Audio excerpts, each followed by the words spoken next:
Systems stop becoming systems over time.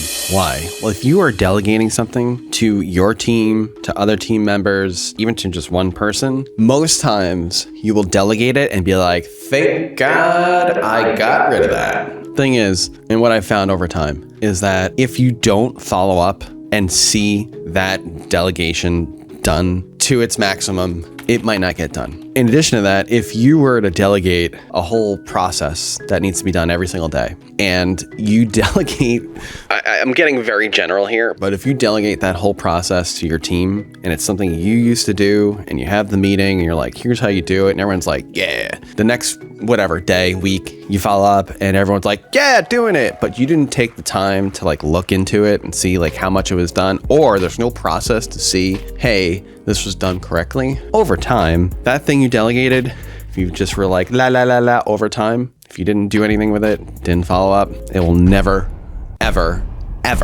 happen. That is my experience. And I've learned through trial and error that when I delegate things to people, most individuals do not like to delegate things simply because, especially if they care deeply about something and the work they do, they don't think that it could be done as good as them, which is, I think, is a great characteristic.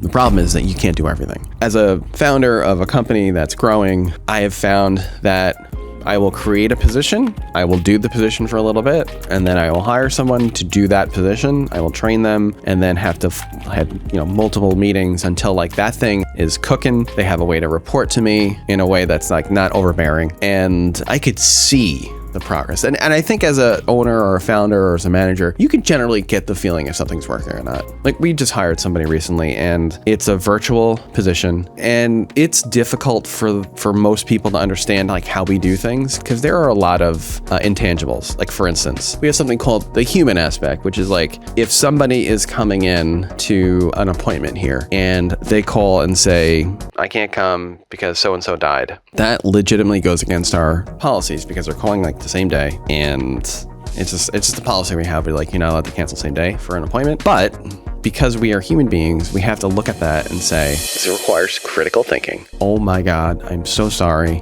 Absolutely, we'll take care of you. There are some organizations that don't do that. I'm just telling you right now. They don't do it. Whether or not that's right is not up to me. I just disagree with it wholeheartedly. There are times where like somebody is, is stuck in traffic and we leave it up to certain individuals to make that decision, whether or not that falls into this like gray area. And that does require some critical thinking. Critical thinking and common sense do not come or not go in hand every single day. So you may start delegating that task to human beings that are sitting at a desk, and all of a sudden, every single person that calls for every single thing falls under that, gray area because you're not managing it. And I've found that before. So what am I saying here? Delegation is imperative. Like you gotta delegate things in order to be able to grow a business, but you also need to have a system behind that to see how well someone's doing. And if some of those systems are more kind of like things that you cannot track with data, you literally have to like follow up and read between the lines. And that's the type of thing when I'm just talking about this gray area thing. Yeah, that's literally like something that it's very hard to track because like we have a lot of cancellations.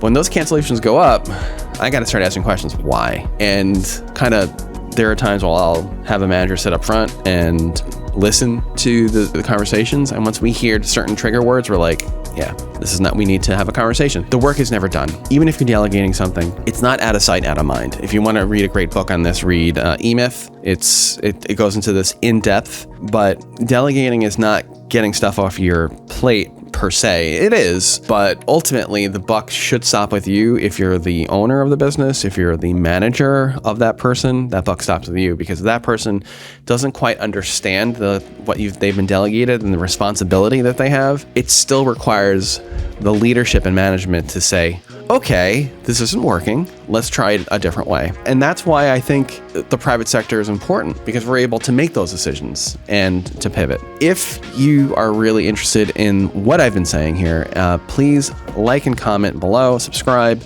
and say something in the comments so we can have that conversation. Please subscribe and follow for more, like I said, and talk to you soon.